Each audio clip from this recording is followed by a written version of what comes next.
This is Story Recapped. Today, I'm going to explain a drama, horror, sci-fi film called Stakeland. Spoilers ahead. Watch out and take care. Martin was once a typical teenager who lived with his family, but everything changed after a vampiric outbreak. As the family was preparing to leave home to find a safer place, their dog ran out of the garage. While Martin looked for the dog, a vampire snuck into the house and attacked his mother. Martin tried running back to the house, but a man tackled him and told him that there was nothing that he could do. When they entered the garage, Martin found out that his mother was already dead, and his father was severely injured. The zombie-like vampire soon emerged to go after them, so the man drove a stake through its neck. After the vampire pulled out the stake, the man rammed a shovel into its mouth. The man tried pushing the creature into the trunk of the car, but it got out due to its extraordinary strength. Martin shot the vampire, and the man quickly held the creature down before stabbing it in the chest with a stake. Martin then picked up a hammer on the man's instructions and hit the stake several times to drive it further into the vampire's chest. After the vampire died, Martin's father begged the man to save his son. The man then pulled out a machete and hacked off the head of Martin's father to prevent him from turning into a vampire. With his parents gone, Martin had no choice but to go with the man, whom he only refers to as Mr. During their travels, Mr. trains Martin to fight effectively against vampires. They avoided the cities because they were hit by the vampiric plague the worst and have become death traps for humans. Martin recounts that the government ceased to exist after Washington fell. Numerous cults emerged in the southern states to take advantage of people searching for hope. As Martin and Mr. continue their journey, they encounter a vampire burnt in the sun. After inspecting the vampire's fangs, Mr. reveals that it's a berserker, one of the oldest vampires. He notes that they wouldn't be able to kill it by driving a stake through its chest because its breastbone is as tough as iron. It can only be killed by stabbing it in the base of the skull. Soon, the pair comes across a town under lockdown. The men guarding the border only let them in after Mr. shows them the fangs that he collected from the vampires that he killed. While they're getting some supplies at the town's grocery, the clerk asks them where they're headed, so Martin informs them that they're heading north to find New Eden. Mr. believes that fewer vampires will be there because of the region's small population. The clerk discloses that someone once stopped by their town and told them that there's no food in New Eden. He notes that they don't need to worry about vampires there, but they have to watch out for cannibals. After leaving the town, the pair runs into two young men attempting to assault a nun, so Mr. confronts them. He throws a wooden stake and hits one of them in the back before slashing the other man's throat. Later, the nun, whom they only know as Sister, explains that she didn't think her assailants would harm her because they identified themselves as Christians. The trio take refuge in an abandoned motel and lay down traps for the vampires. That night, Mr. hears a vampire approaching the building, so he and Martin lure it in one of their traps. When the vampire gets caught in the bear trap, Sister wakes up from the creature's growling. She recognizes the vampire as one of the nuns at their covenant, but Mr. clarifies that she's no longer the same person. Martin and Mr. soon go out and take turns to stab the vampire. Mr. grabs the creature from behind, but the vampire breaks free from his grip. Martin then stabs the vampire in the chest, but the creature continues to move. Mr. hits the vampire's head with a rock and points out that Martin missed its heart. As the vampire crawls towards the motel, Mr. grabs the creature and finally kills it. In the morning, Mr. digs a grave and gives the dead vampire proper burial out of respect for Sister. Mr. then informs Sister that they'll drop her off in the next town. However, she ends up traveling with them to the north. The three soon come across a town that seemingly perished from drinking poison during a religious gathering. As they inspect the tent where most of the people are lying lifeless on the ground, they hear an infant crying. They look at the crib nearby, only to find that the voice comes from a recording. They soon learn that the people were only pretending to be dead when they all get up and aim their firearms at them.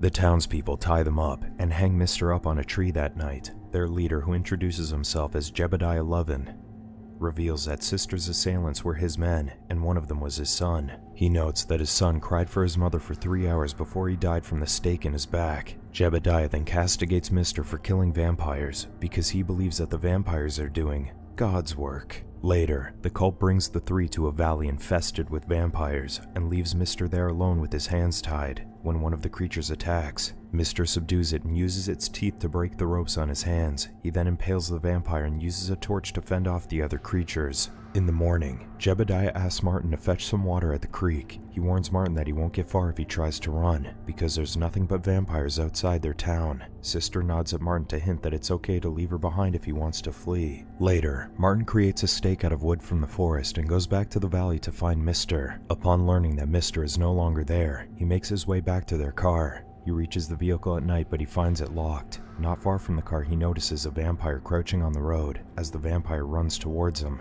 he prepares to impale it with a stake, but Mr. suddenly opens the car's trunk and pulls Martin inside. Afterward, Mr. crawls into the driver's seat while Martin makes noise to distract the vampire. Mr. runs over the vampire, but it hangs on to the door, so he drives close to the woods until it slams into a tree. The next day, Jebediah's cult, the Brotherhood, broadcasts a message calling on its followers to find Mr. and Martin and bring them back to their town. When it gets dark, the two spend the night in a roadhouse bar and make plans to avoid the Brotherhood. While Mr. talks to the bartender to gather information about the next town, the bar singer catches Martin's attention. In the morning, Martin sees the singer hitching a ride, so he convinces Mr. to let her come with them. Martin soon learns that her name is Belle, and she's pregnant. She abruptly quit her job at the roadhouse because she wants to reach New Eden before she gives birth. After traveling for a while, the three stop at an unoccupied house to rest. While Martin searches the house for something useful, he finds a young girl hiding in the attic. He soon realizes that the girl is a vampire when she smiles at him and reveals her fangs. Martin immediately runs out of the attic to tell Mr. When the girl comes down, she doesn't attack them right away, but Mr. subdues her and asks Martin to stab her. Martin is hesitant because the vampire is a child, but he eventually kills the creature. As the three continue heading north, they learn that the Brotherhood has set up checkpoints to find Mr. The trio witnesses the cult members killing a man for trying to get past the checkpoint. While hunting vampires one night,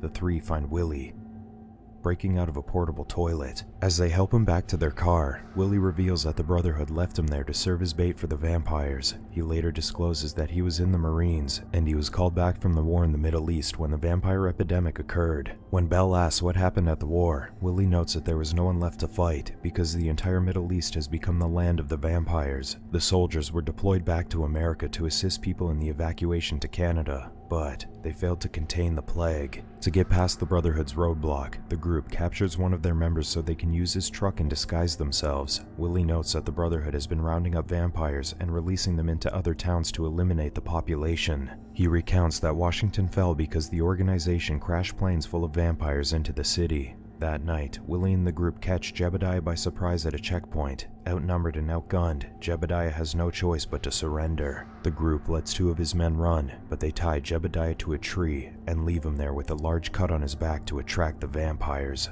As they continue their journey, the group no longer encounters vampires as they go higher in the mountains. Mr. notes that the vampires are cold-blooded, so they avoid low temperatures. Martin surmises that they'll see vampires again when they return to the lowlands. Soon, the group reaches a town under the protection of a volunteer militia group. They have to surrender their weapons at the border, but Officer Harley assures them that they'll get them back when they leave the town. Martin notes that the town, which was renamed Strivington by its residents, has given him hope of reaching New Eden someday. During the town's festivities that night, Martin recognizes Sister in the crowd while he's dancing with Belle. Realizing that Sister has safely escaped from the Brotherhood, he quickly runs over to her and embraces her warmly. However, the revelry soon turns into panic when helicopters arrive to drop vampires into the town. The people scramble to get to safety as members of the militia attempt to kill the vampires. Martin and his friends immediately run to a building to hide there until daylight. In the morning, the group finds out that the attack has left 10 people dead. Harley asks Mr. and his friends to stay for a while and help them, but Mr. tells them that they have to go on their way.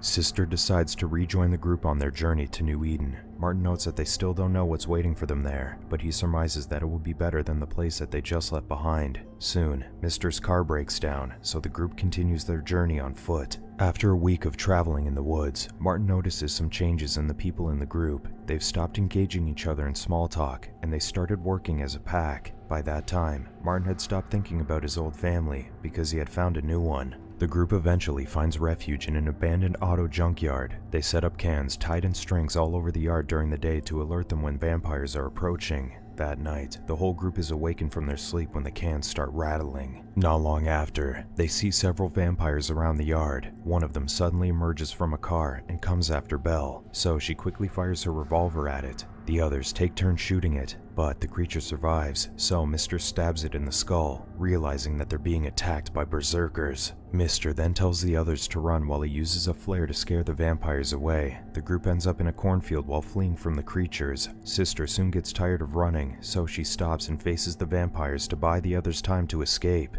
She manages to shoot one of the vampires and run, but she eventually decides to shoot herself in the head before the other creatures catch up to her. Martin tries to wait for Sister in the morning, but Belle tells him that she doesn't think that she will come. The group's surviving members take shelter in a dilapidated bus on the road. One night, Willie gets out of the bus to piss, but he doesn't return. When they look for him in the morning, they find part of his blanket in the woods. As they continue searching for him, Willie's corpse drops from a tree. Mr. realizes that Willie's body has been wrapped and tied up to the tree. He tells Belle and Martin that the vampire that took Willie might be different from the zombie-like creatures they previously killed, because it was able to get around the traps around the bus. As the trio returns to the lowlands, Belle starts feeling cramps, so Mr. has to carry her in his arms to keep going. At night, Martin and Mr. keep watch while Belle goes to sleep. When they see a vampire moving around in the woods, they both try chasing after it. After failing to keep track of the creature, they both return to their camp, only to find that Belle is gone.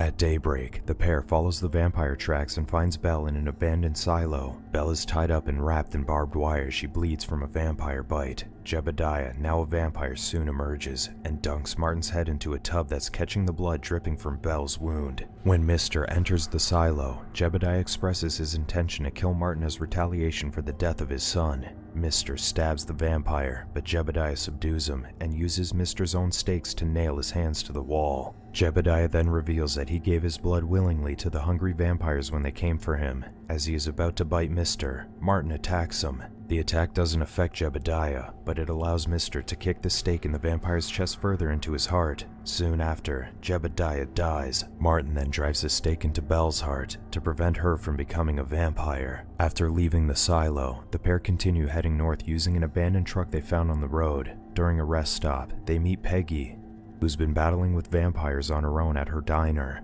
After preparing a meal for the two, Peggy informs them that she's been living alone since her mother died, and it's been a while since she's seen a boy. That night, Peggy and Martin stay up to kill vampires wandering outside the diner. Peggy manages to kill one by shooting it with an arrow, but she's hesitant to kill the other because she had known the man since high school before he became a vampire. Martin decides to go outside and kill the creature with a stake. Mr. watches them from a corner and realizes they are quite capable of taking care of themselves. In the morning, Martin looks for Mr., but he realizes that he's gone after he finds his skull pendant on the truck's side mirror. That same day, Peggy and Martin load their belongings to the truck to make their way to New Eden. Upon reaching the border, they smile at each other with the hope that they have finally found a safe place. This is all for Story Recap for today. Subscribe to watch more videos like this. Tell us in the comments if you want us to recap your favorite movie. Watch other of our videos showing on the screen and leave a like because it helps the channel. And I would see you in the next video. Goodbye.